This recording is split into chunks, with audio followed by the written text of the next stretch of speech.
Hi, my name is Sean Genovese, and today I'm presenting What Color is Your Fire Hydrant? This is a presentation that is directed at engineers or other people that deal with technical information and need to convey that information to a variety of different audiences, whether they're technical or not, in order to help them make decisions. At the heart of my message is three elements. I want you to focus on content, format, and delivery. Content, format, and delivery.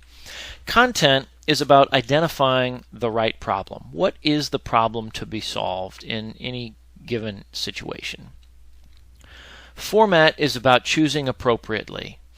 We have a lot of different ways that we can package information, but just because you can do something doesn't mean you should do something. So I want you to choose appropriately when it comes to format so that in your delivery you can give people a convenient way to act. And what I'm going to do is give you several examples of how to communicate different types of information, but we're going to keep coming back to content, format, and delivery. So my first example is, imagine if I were to tell you that I like to travel and that I've been to a whole bunch of states in my travels here in the United States, and I'm trying to figure out how can I map out a route through the remaining states that I have not visited that will be most efficient. So I could provide you with the information you need. In order to do this, you need to know what states I've been to. I could provide that information like this. This is an alphabetized list of all the states that I have visited. This is the right content, but this might not be the best format for what I'm asking you to help me with. Here's an alternative. Here's now that same information presented graphically on a map of the United States. Now, when I show you that information this way, it's pretty easy to look at this and say, oh, okay, we're going to route you through the northern part there. We'll shoot over to the East Coast up to Maine, and then you can kind of come down, and you could help me create that map. By showing you the same information in a different format, I have given you a convenient way to act. Content, format, and delivery. So for the remainder of my examples, we're going to travel around the United States because I do like to travel. And the first place we're going to go is to California. And we're going to go to a city on the central coast of California called Santa Barbara. You've probably heard of it. Here my brother works as a detective for the Santa Barbara County Sheriff's Office. At the time of this story, he was not a detective, he was a deputy, and there was a very serious situation involving a young man who went on a killing rampage in Isla Vista, which is a small town that's part of Santa Barbara, largely a college town. And so let's listen to the radio traffic that occurred on that Memorial Day weekend. 31, code 33. And we have 3 down on the corner of Segovia and Del Norte. I need 3 ambulances here. Frank 31, code 33. We have 3 down at the corner of Segovia and Del Norte. I need 3 ambulances here. Now, I always enjoy, as an industrial engineer, using emergency services as an example because within industrial engineering, lean manufacturing is a big part of what I do. And lean is all about eliminating waste. And when we're talking about emergency personnel, they don't have time for waste because typically lives are on the line. And this example, although grim, is one case where that is absolutely true. So Frank 31 code 33 is a radio code that takes command of the format that we're using. So police officers obviously communicate using two-way radios, but this is a way to take command of that format, and it says, hey, I have a serious situation. Frank 31 was my brother's call sign. Code 33, though, is I have a serious situation, hold all radio traffic. We have 3 down at the corner of Segovia and Del Norte, so I've told you what's happening, where it is, and then I need 3 ambulances here. So now I have also given you a convenient way to act if you are an emergency dispatcher, because I've given you all the information you need. I've told you basically I've told you what to do, because you know what I need, where I need it, and why I need it. Content, format, and delivery. So our next example, we're going to stay in the state of California, but we're going to travel south a little bit down to Hermosa Beach. And this is where a few years back I was visiting a friend of mine. We went for a walk on the pier there at Hermosa Beach, and she told me a story. She said she had a friend who was the president of his homeowners association, and somebody on the board had a family member that was a breast cancer survivor. So the HOA decided, you know what, we're going to do something nice for breast cancer awareness. We're going to paint all of our fire hydrants pink in the neighborhood. A very lovely gesture. But it turns out that gesture had some additional ramifications. In fact, it was not allowed by the local fire department, because that local fire department uses the National Fire Protection Association guide for fire hydrant hues.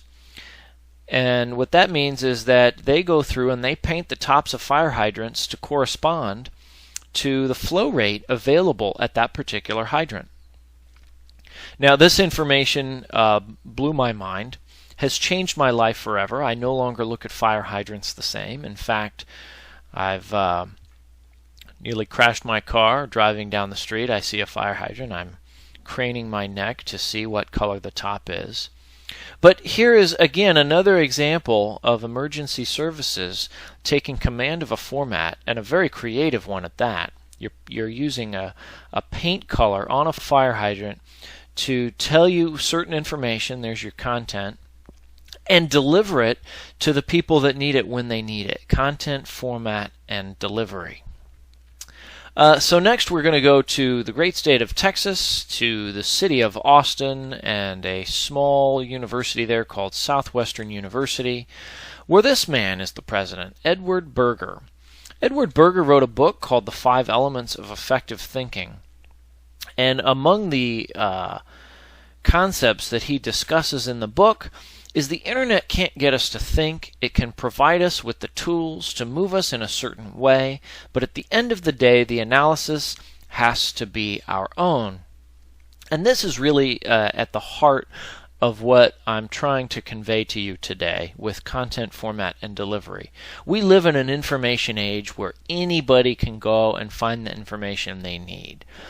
The value proposition that people such as engineers bring to, well, really anybody, any recipient of the information, is we're able to curate information, we're able to synthesize data, put it into context of what problem are we solving, and what are the actions, what are your options available to you. So what is my convenient way to act? What are you setting me up for so that I can make the decision between option A and option B? Content, format, and delivery. So to put a finer point on that, let's go to Florida, and let's go down to the Cape, where years ago, decades ago now, mission 51L of the Space Shuttle program lifted off at 11:38 a.m. Eastern Time.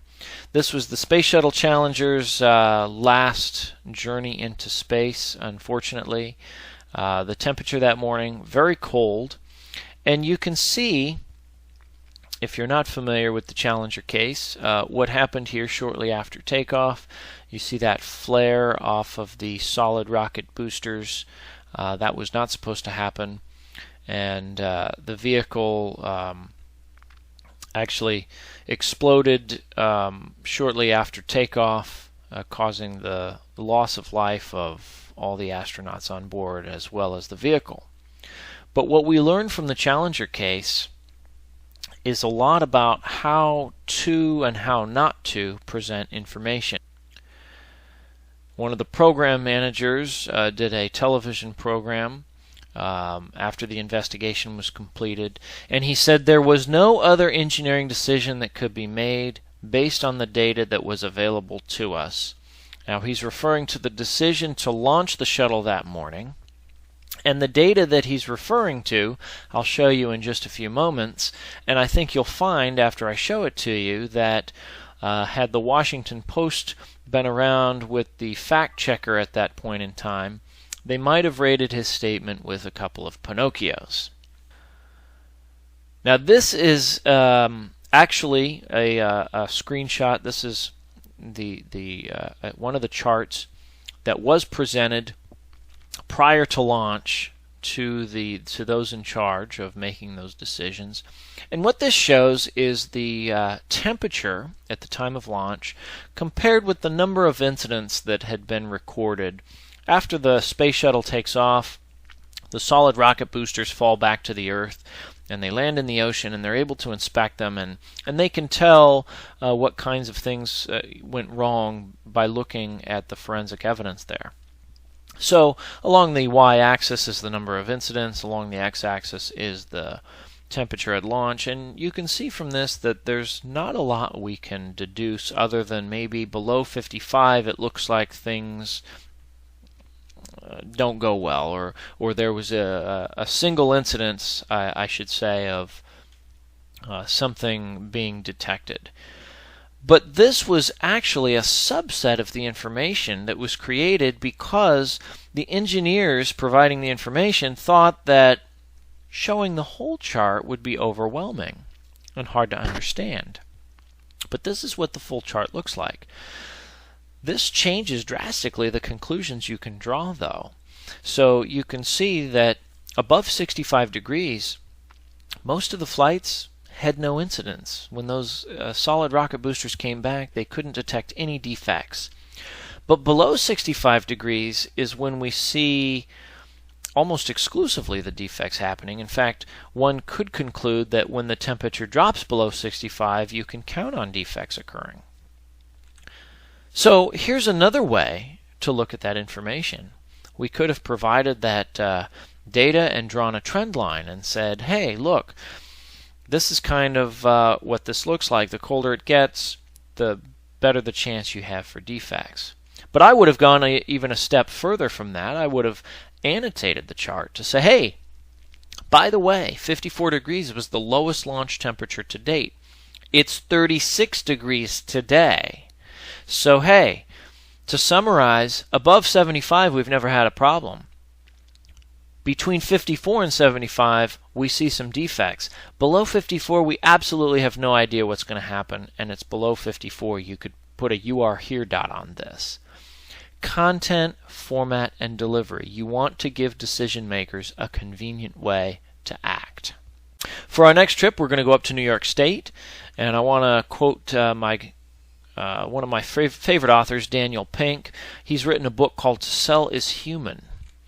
And you might think, well, I'm an engineer, I'm not in sales. But he says, like it or not, we're all in sales now. And this goes back to what I said earlier about there's so much information out there today that, you know, if you were going to buy a car 10 or 15 or 20 years ago, you rely on the salesperson there giving you all of the information you need. But today, with the internet and all the resources at your disposal, everybody's in sales now because you have the information you need and you're not relying on other people, and you can convey that information to others. So again, our core competency and the value that we add as engineers is being able to synthesize and curate that data and tell a story and give people a convenient way to act.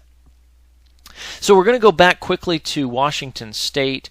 This is where a couple of years ago I had an intern that worked on a project, and this is kind of a sample of what that project looked like, graphically speaking. We were told from our quality organization that we're having trouble getting some tools from the factory out to a supplier to get repaired and then brought back into the factory. And this is what we told the process looked like. You have these tools, they go through a person who receives them, they fill out some forms or paperwork, they get put on an outgoing cart, a truck picks them up, takes them out to the vendor, and they bring them back. Well, they were having trouble with the turnaround time, so our supplier management organization went out and they negotiated a 24-hour turnaround time with that vendor, because the assumption was that, well, the reason this is taking so long is the vendor is keeping the parts too long. This is what the process actually looked like. Those parts would indeed come off the factory floor. They would get picked up by a person. The paperwork would get filled out. But then there was this convoluted process of waiting and transporting inside our own factory. And it would be 7.5 days on average before the parts ever got to the supplier. So the problem was not getting the parts from the supplier or to and from the supplier. The problem was getting the parts to the supplier in the first place. Once they got there, they would come back to the factory, and that part was working beautifully, 24-hour turnaround. So one of our interns actually put this chart together, or one very similar to it, and presented it to our customer in the quality organization. And she was amazed. Her jaw hit the floor, and she said, "Oh my gosh, I had no idea that this was the problem." So this was absolutely the right content, but our intern, she chose the format that was most appropriate to give this quality manager a convenient way to act, because this articulated the problem in such a way that it was very clear where it was smart to go start and where it was not. Content, format, and delivery. So lastly, we're going to go back to the great state of Texas, to San Antonio, where we used to create some charts that looked like this. Now this is a representation of what the flow through our factory would look like. We were bringing product in, doing some repairs, and sending it out, and so we would route these items through a cellular production system. And occasionally, actually quite a bit, our customer would change the requirements they were putting on us. And so in order to accommodate those changes, we would make sure that our production system could handle it, but we wanted our production system to remain healthy as well. So sometimes the requirements from operations managers in manufacturing, they would say, "Hey, we realize these changes are coming. This is what we want to do." And I would have to map this out in such a way to show that, look, that's not going to work because you're creating gaps in your production system. Now, those managers would look at this chart and they would say, "I don't understand. I don't see it. It looks like everything is lined up. There's no gaps." Well, that's because I had chosen the wrong format to provide the content to them. This is showing it from the perspective of the airplane. And the airplane is going to go from one cell to the next. And of course, there's not going to be any gaps because the airplane's going to move when it's ready. But if I show that from the production system's perspective, and instead now of each of these lines being an airplane, each of these lines is a work cell, now you can see when there is a gap in the color, there's no airplane in that work cell. And here it becomes very obvious that I'm gapping my production system, which has a cost associated with it. So I created some charts that demonstrated that. And here you can see, hey, not only do you have gaps, but here's the cost of those gaps, because that's something that people can act upon. And if you don't like charts, here's a table that shows you in dollarized terms. These are notional, of course.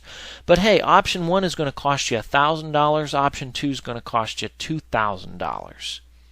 And this is important because a lot of times when we as engineers present options to people, we forget to put a cost on the do-nothing alternative. And so in this case, option 1 might be, hey, if you do nothing, you're still going to have a challenge and it's going to cost you $1,000. But option 2 is going to cost you $2,000. And so now you have given the person that makes the decision a convenient way to act. Content, format, and delivery. So what does that mean? We have to identify the right problem. What is the problem we're trying to solve? Format is about choosing appropriately. If you're sending an email, perhaps a chart is in order, or perhaps you need to include some information. Choose appropriately when it comes to format. And delivery. You want to give people a convenient way to act. Going back to a previous example, trying to create a map through the states I have not visited. How can I give the person I'm asking a convenient way to act? Maybe a map is a better format to convey that content. So I hope this helps you as you put together technical information, or really any information that you are reporting to people that need to make a decision. Keep in mind content, format, and delivery as you create your messaging and tell your story.